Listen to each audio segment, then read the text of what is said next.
Linear equation in two variables, ये पहला chapter है, first chapter of maths 1 of 10th SSC board.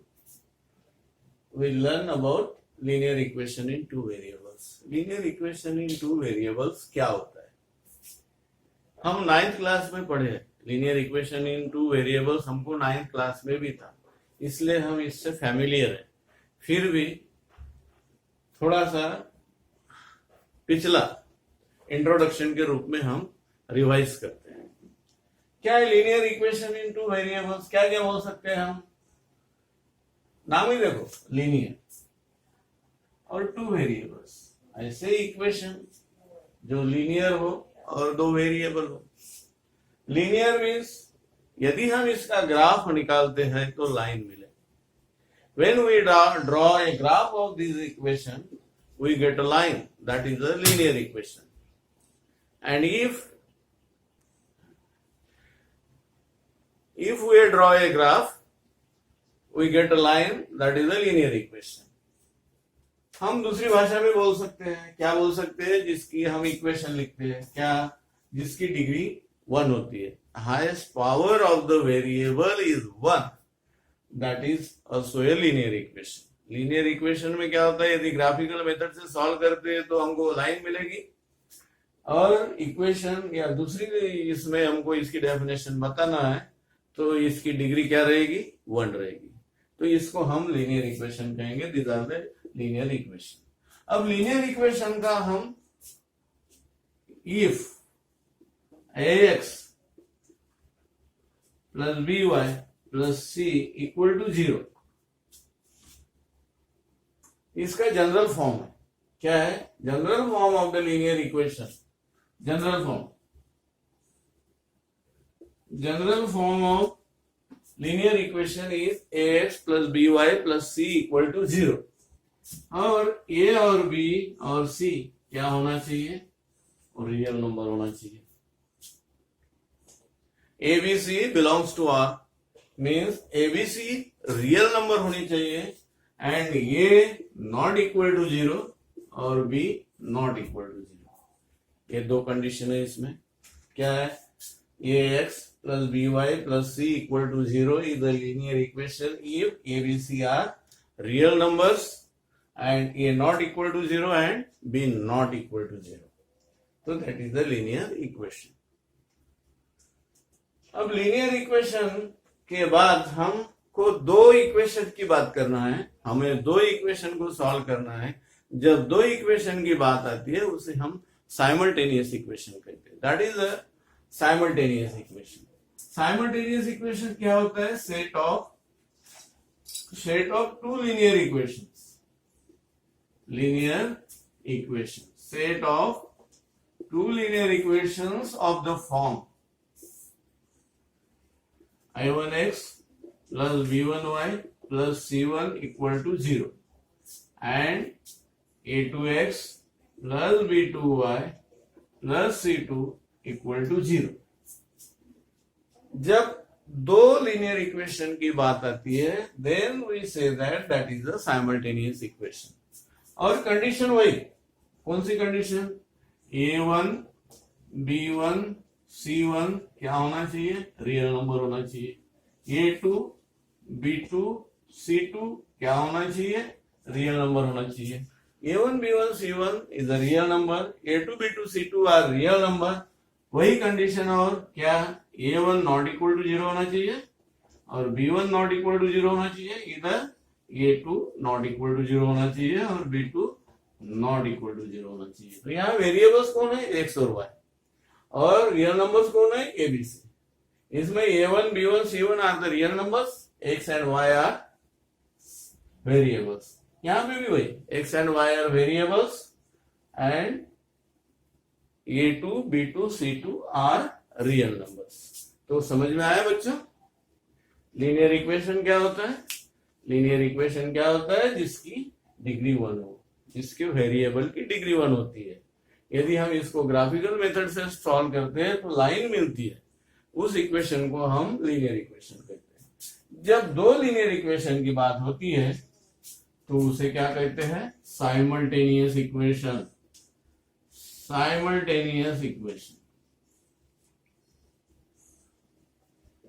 When we think about two linear equations, that it is a simultaneous equation. Simultaneous equation बताया मैंने, ये general form है simultaneous equation का, जिसमें a1 b1 c1 real number होते हैं, a2 b2 c2 भी real number होते हैं, दोनों में a1 b1 और a2 b2 जीरो नहीं होने चाहिए।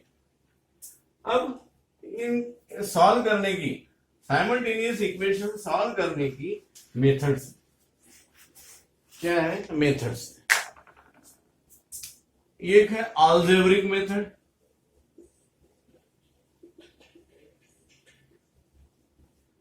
और दूसरी है ग्राफिकल मेथड। दूसरी क्या है? Graphical method. There are two methods to solve the linear equation. पहली है अलजेब्राइक मेथड और दूसरी है ग्राफिकल मेथड। अलजेब्रिक मेथड में और मेथड्स है जो हमको 10th में है पढ़ना है। क्या पढ़ना है? elimination of variable by substitution,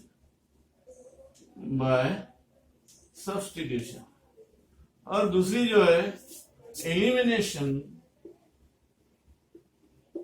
of variable by equating coefficient।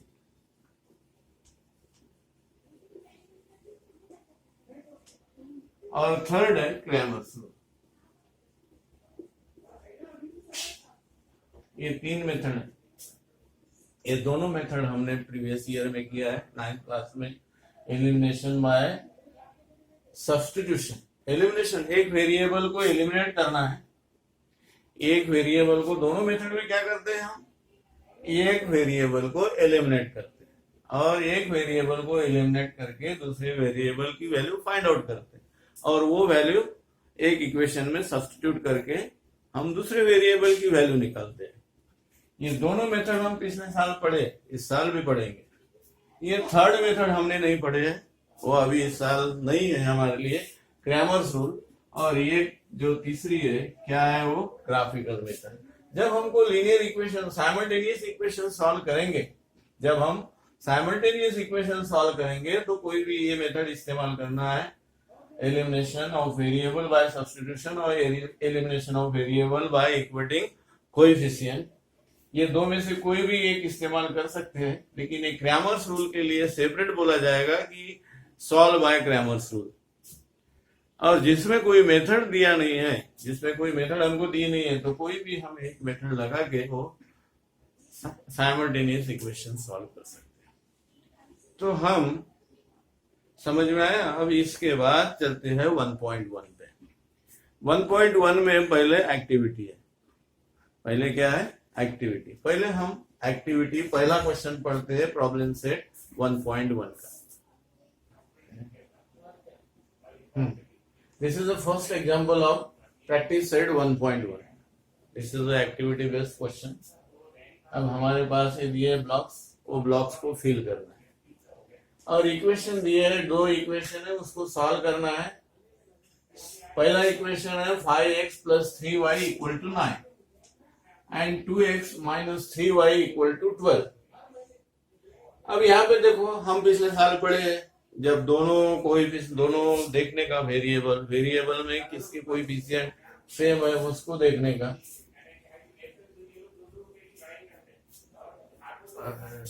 दोनों में 3y है, दोनों में y का कोएफिशिएंट दोनों जगह सेम है। यहाँ 3 है, यहाँ पे भी 3 है, बस साइन का फर्क है। When there is a different side then we add the equation. हम 9th में पढ़े, ये सिंपल इक्वेशन है दोनों। Both have same coefficient but different sign. y को देखो 3 और 3 है, डिफरेंट साइन है। यदि डिफरेंट साइन है तो हम क्या करते हैं? Adding equation 1 and 2। अब दोनों इक्वेशन जब ऐड करते हैं, ये +3y - 3y क्या हो जाएगा? 0। 5x + 2x कितना आ जाएगा? यहाँ पे 7x, और 7 यहाँ पे 7 है, इधर x है, तो 5 + 2 7x, 12 + 9 21। तो 7x इक्वल टू कितना आ गया? 21। अब x इक्वल टू क्या आएगा? 21 अपॉन 7। अब x इक्वल टू 21 से अपॉन 7, तो हमें क्या मिलता है? x equal to 3। क्या मिलता है हमको? x equal to 3। यहाँ ये ब्लॉक में क्या आएगा? 3 आएगा। अब ये जो पहले वेरिएबल की वैल्यू मिलती है, उसके बाद हम दूसरी वेरिएबल की वैल्यू निकालते हैं। और दूसरी वेरिएबल की वैल्यू कैसे निकालते हैं?